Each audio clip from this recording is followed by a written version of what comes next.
And here we have our plate. This is how it's going to look, the final product is going to look like. Remember that our plate came with 4 screws as well, so those 4 screws are going to go there and secure the plate in place. And that's how the final product looks like. Let me show you how I'm wiring this range outlet in my basement apartment. Stay tuned. Let's start with a list of things or items that you're going to need for this project. Remember that my basement is under construction. This is what I'm working on, and I believe that should be more than enough to show you pretty much what goes behind these type of outlets. Materials wise, we have here a 4x4 box, and this box here comes with the ears on both sides, up and down. And we are going to use these ears to mount the box like this, because it's a 4x4. It doesn't really matter which way you mount it, as long as you have access to these points here, with exception to the mounting point, and also to the back of the box. As long as you have access to run your cable through, you should be completely fine. So this is the box that I picked. As you can see, this box doesn't come with the ground screw, so I'm going to get one ground screw for that. And also I had to pick up this plate. This plate is where we are going to eventually mount our outlet, our receptacle. So what this plate allow us to do is we put it like this here, these hooks, and then we go like that.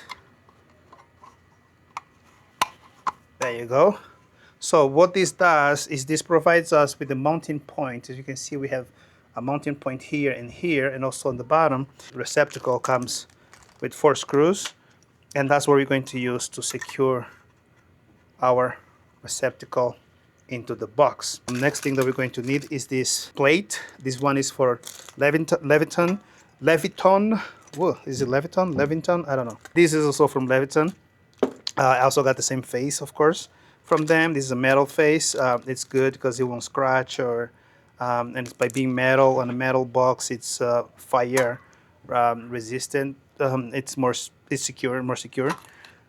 So, and then of course we are going to need some wire nuts. So I have 2 types of wire nuts here. I have these half an inch KO nuts. These ones you just push into the box.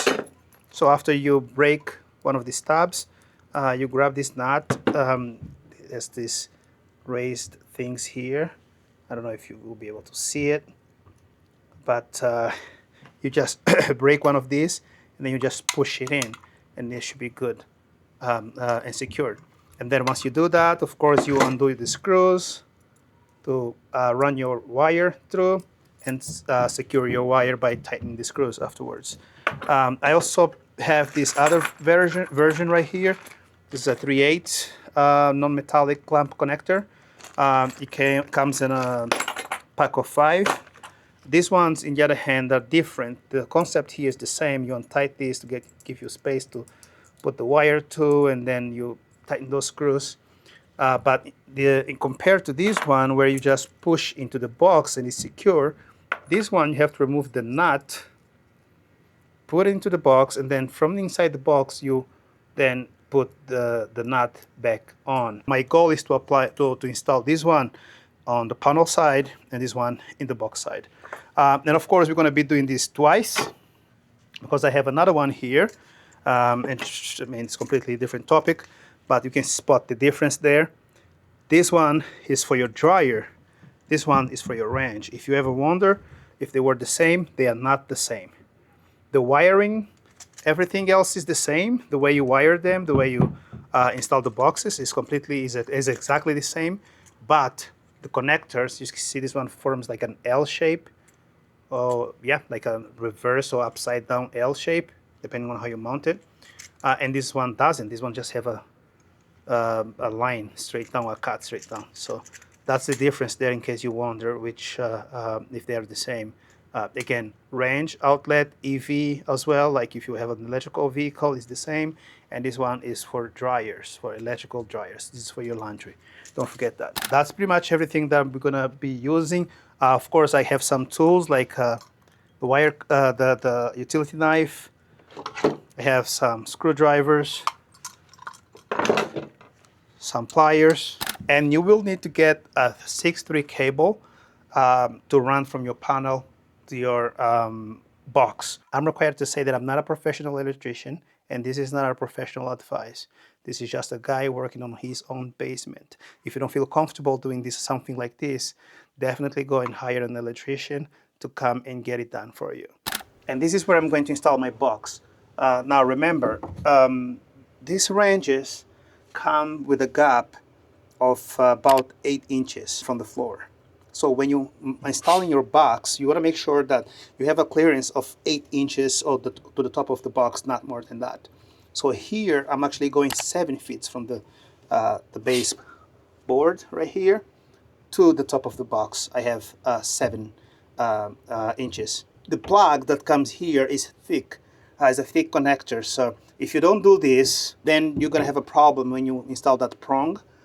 It's going to stick out and your wrench won't make it all the way far to the wall. You won't be able to push your wrench all the way back to the wall. So there will be a visible, noticeable gap.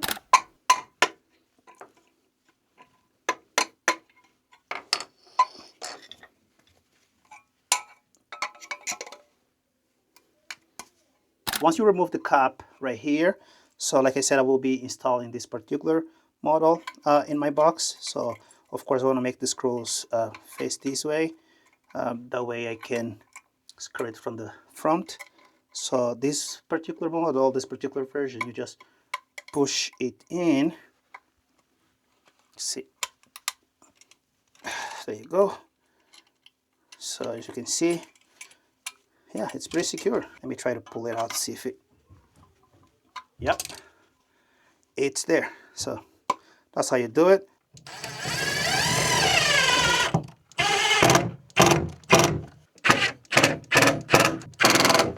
This cable is thick, guys, so be careful when you're maneuvering it around. Don't hurt yourselves. Okay, there you go. The code asks for 6 inches of cable after entering the box. So as you can see right here, let's go ahead and secure this in place. Just make sure that it's tight enough to hold the cable in place, but not to squeeze it to the point where it can damage the... Let's cut this off. There you go. You can see that it doesn't go too deep. Now let's get it all out. And I'm being very careful when making this cut. So I have more than 6. But essentially what you're gonna want to do is get this ground to circle around like that, just so I can show you, so we can ground the box. So do something like that, and then drive a screw. I don't know if you can see that. By drive a screw through here, ground the box by doing that, and you still have this exposed. And then the next step will be to, this is not enough to strip this cable. Interesting. But it will be to strip this out. There you go, it works. That's our cables. Those are our cables all stripped, ready to go.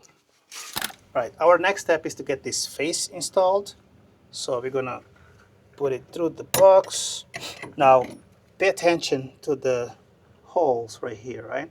So we have 2 here and 2 here. We have nothing on these sides. So which means that these are our top and bottom, because unless you're installing it sideways, which is not my case.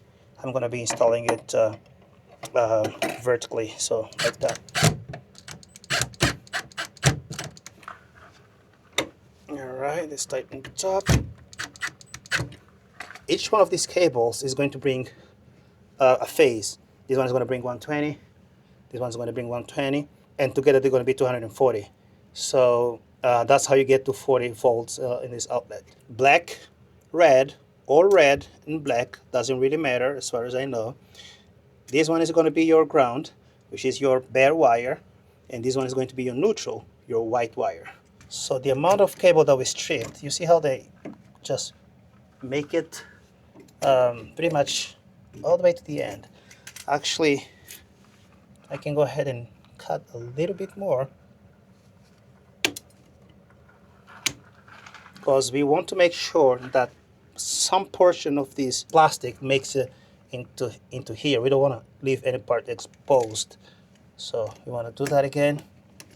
That's much better. As you can see, nothing, it goes all the way in with nothing exposed. That's what we're looking for.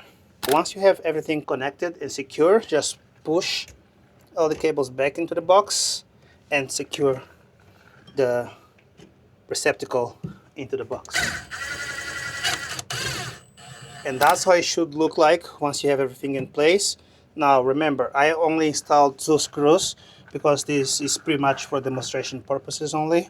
This will need to be removed for inspection because I haven't gone through an inspection in my basement yet. So I'm just doing this to create this video so I can post it on YouTube and help you guys. And here we have our plate.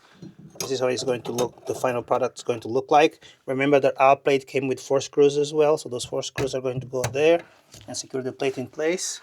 And that's how the final product looks like. This is just a demonstration. I hope you guys liked the video. I have another one that I'm going to be installing in my laundry, like I already mentioned. If you guys want to see that one, leave a like, comment, and subscribe so you can be notified when I upload the next video, because we still have a lot to do in this basement, and it might just be something that you are looking into doing in your own house that we are going to cover into this basement project. So please, please, please leave a like, comment, and subscribe and help me grow this YouTube channel so we can help the community. See you guys in the next video.